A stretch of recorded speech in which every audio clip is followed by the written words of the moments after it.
Episode 1. As our saga begins, the young Lord Titus Vorn and his companions arrive in the besieged village of Pollux with the intent to render aid. Instead, they find their mortal enemy, the Utini, have already come and gone. Lady Lucretia Vale explodes on scene with a dying child. In response, a miraculous power not witnessed in over 200 winters flows through one of the villagers named Marcus. This golden force saves the girl's life. Marcus's power horrifies Pollux's leadership, both secular and ecclesiastic. At Lord Vorn's invitation, Marcus leaves with many of the surviving villagers, disgusted at the cowardice and indifference of Pollux's hierarchy during the harrowing Utini raid. They set out for the Lord's home of Germentum to the north. Episode 2. The difficult, perilous journey sees this emerging fellowship learning about one another, as well as the Southerners that accompany them. In particular, the Lady Vale observes the manner in which her counterpart, Titus Vorn, leads and protects his people with open care and boundless courage. Over the course of this sojourn, a young priest named Adrian, who'd accompanied the lady to Pollux on a mission for the Church of Light, introduces himself to Katrin, one of the heroes of Germentum. She is a brilliant will worker, the term for wizards in this world. Adrian eventually discloses through an extensive collection of drawings that he's been seeing Katrin most of his life, having somehow been able to observe her through many critical moments of her personal history. This revelation sits poorly with the intensely private Katrin. Episode 3. The travelers eventually make their way to Memoria, the village directly before the city of Germentum. Seeking aid, they instead find the village deserted, with the people having apparently fled recently. The party encounters aggressive, quadrupedal creatures known as Basret. In the ensuing combat, Marcus's strong-willed sister, Servilia, is badly mauled by the beasts. She falls, mortally wounded, and Marcus attempts to invoke the same healing power as before. He fails.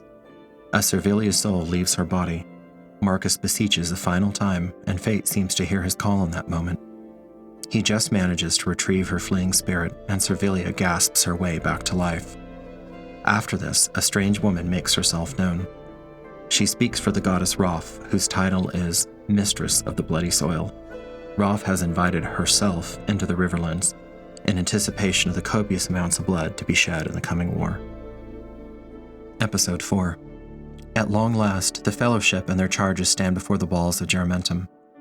Upon entering, they attempt to help Marcus and his kin find some footing in their new home.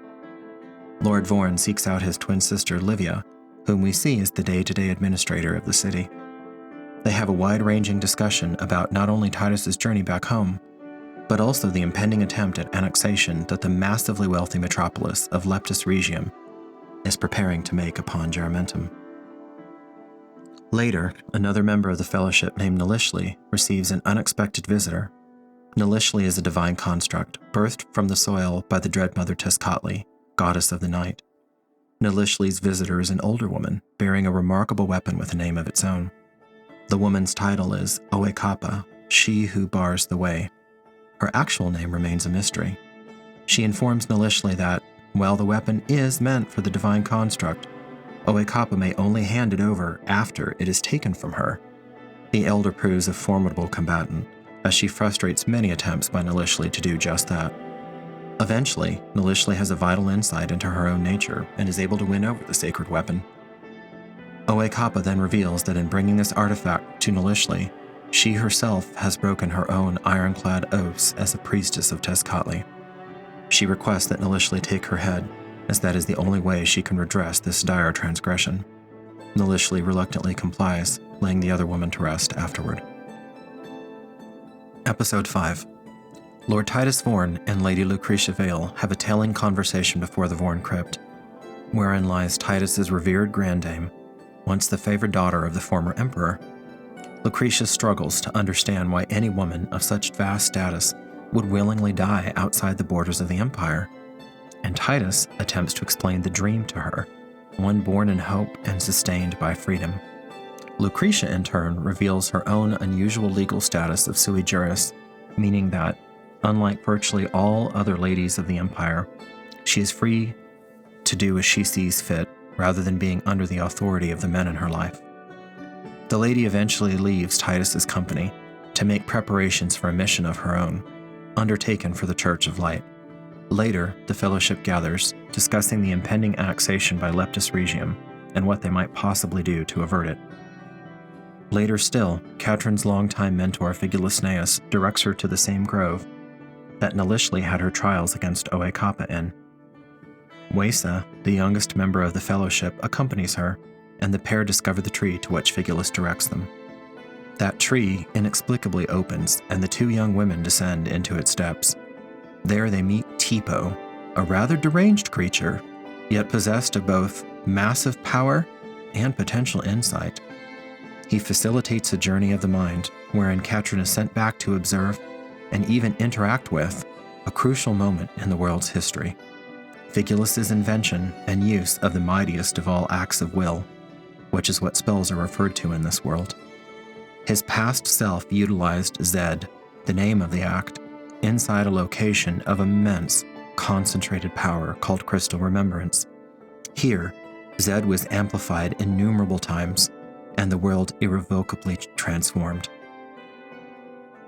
Among other things, Katrin was able to catch a glimpse of an infinity of different versions of herself, displayed among the endless facets of this uncanny cave.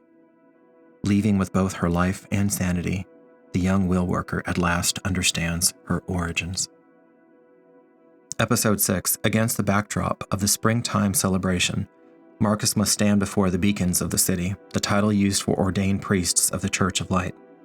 The humble villager's ability to seemingly channel the Lord of Light's own power presents an existential question, and even potential threat, to the beacons who react in different ways according to individual sect and personality. As preparations for a formal inquest are made, a group of disgruntled warriors for the church instead decide to murder Marcus, and blood flows on the steps of the temple. At this point in the narrative, we go back a short time to Titus leaving the city at Lucretia's invitation. They arrive at a hot springs that Lucretia discovered on an earlier trip to the Riverlands, and that Titus knew about yet had never actually enjoyed. A delicate dance ensues, a potentially deadly one, wherein Lucretia informs Titus that everything she wants in life would be solved by her taking his, and that because of what she is, she could physically do so. Titus rises to the occasion, meeting her deep internal conflict with courage, tenderness, and even love. The two do indeed eventually become lovers, with Titus giving her his mother's ruby pendant, which he kept after her death. Upon their journey back to Geramentum, a thunderstorm overtakes them, and they make love once more, under the driving rain and within sight of the city's walls. Episode 7. In a ferocious battle on the temple steps, the Fellowship defends Marcus from his would-be killers, although they do prevent him from being assassinated outright. The Pollux native is poisoned with a substance known as Ansara's Kiss. Dying, his companions rush him to the healing hole, wherein they are able to save his life. At night, Merrick, the oldest member of the Fellowship, and a sergeant in the city's military, feels a subtle yet powerful pull. He makes his way toward the now infamous grove where both Nalishli and Katrin had previously faced significant, indeed life-changing trials. On his way there, he encounters Nalishli, who joins him. Arriving in the grove, the voice of Roth once more makes herself known. A pack of bloodlusted Bazaret descend on the pair. During the battle, Merrick is taken back to the time and place of his captivity as a youth, and has his deep-rooted faith in the Magna Mater, the Great Mother, badly shaken. Nearly dying, he instead chooses life, and re-emerges from this fugue state with a renewed devotion to the dream. Observing all of this, the voice of Roth then suddenly and shockingly disembowels herself, which in turn spurs on the beginning formation of a second divine construct, a golem birthed of blood and violence. It begins gestating in the grove, and Merrick stumbles back home to contemplate whether he now belongs to either the mistress of the bloody soil or the Great Mother. Episode 8. After the attempted assassination of Marcus, young Lord Titus is furious, and mandates all those responsible of the same faith, the 12th Light of Quaelathon, be gathered outside their shrine, along with their property being seized. His grandsire, called Titus Invictus, appears at this tense gathering, overruling his grandson's aim, and burning the list of 12th Lighters the young lord had ordered drawn up. The list burns inside the older lord's seeming impervious hand without so much as a mark on his person. He does, however, deal the 12th Lighters a powerful rebuke, commanding them to reaffirm their commitment to the dream, or to leave the city by sunset. To a person, the 12th Lighters remain, almost all of them horrified by the attempted murder, in their name.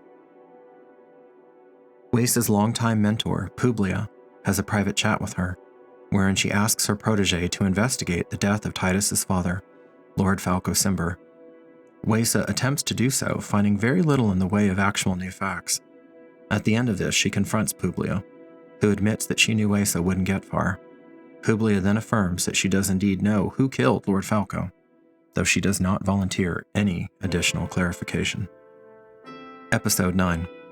Lady Vale returns from her mission, along with the maimed priest of Quaelathon she managed to save from the Utini.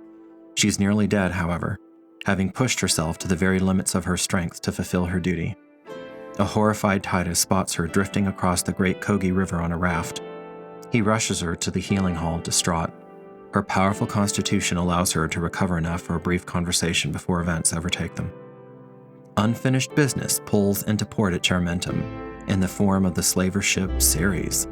The Fellowship confronts both the ship owners and a very particular passenger, one Lady Julia Zosch. A potential protracted battle with the entire crew of slavers gets cut short by Titus, as after a few key kills, his force of personality overcomes the slavers' morale. After the crew surrenders, Titus is on the verge of giving a fateful command to the military of the city. Kill them all. Episode 10. At the last moment, Titus thinks better of his bloody choice, sparing the lives of at least some of the slavers. Both the young lord and Sergeant Merrick are keen on attempting to press the slavers into service for the beleaguered city, having freed the slaves. One of the latter proves a remarkable person, a small man from the Isle of Macaria named Jason with shimmering blue hair. He makes reference to being able to see a person's lights and has befriended at least one of the slavers who has already renounced his ways, a doughty warrior named Evander. Lady Julia shows her utter disdain for both the well-being of her own servants and for Jarmentum itself. Katrin invokes her strongest will working yet, insinuating an allusion into the lady's mind, which results in Lady Julia's public humiliation at the docks. Lucretia has told Titus's grandsire about the rise of the Utini, and how she ran afoul not of some crude tribe, but rather a rival civilization on the other side of the Kogi River. Taking this grim news to heart, the elder Vorn prepares to meet this existential threat on the field, rather than waiting for it to crash over and obliterate the city he helped co-found. Lucretia and Titus say their farewells, as does the rest of their city to their respective loved ones. At the last moment, Marcus steps forward to give the devout Lady Vale a replacement candle of faith, the equivalent of a real-world cross to a deeply religious Christian. She had lost her own during the desperate flight from Utini territory. The lady is visibly moved and sets off to war alongside the Elder Vorn and most of the city's military. Episode 11. The Fellowship, which has remained behind, makes preparation for a possible Utini assault. Various relationships continue to deepen. A man of considerable arcane power named Griffin, or Griff, has made himself known in the city with the express purpose of forcing Figulus to use Zed to bring his slain younger brother back to life. Instead, he has become progressively more and more enmeshed with the Fellowship, and with Nilishli in particular. This episode sees him make a choice, and instead of remaining behind once the main military force leaves and causing chaos, he instead leaves well enough alone and sets off to find a being referred to only as the Gravedigger. During this period, the Fellowship makes a gruesome discovery. One of the Kithki, the close-knit, small-statured people that make up half of the city's population, has been murdered in broad daylight. The party investigates this unheard-of event, coming away with more questions than answers. Episode 12. Storms brew, both literal and metaphorical. Titus has a vision of his love fighting for her life in some distant blood-soaked field. Jarmentum itself is besieged by a massive force of Utini, albeit of a fur type and organizational structure heretofore unknown. The mightiest of the Kithki elders, Granny Touchgem, brings down terrible strikes of lightning for at least a mile out before the Utini can reach the walls, putting everything she is into the defense of the shared dream. Her efforts devastate the Utini force, yet do not fully prevent it from hitting the city's walls. A titanic struggle ensues, the scope of which is beyond any the Fellowship has yet faced. Will the dream endure?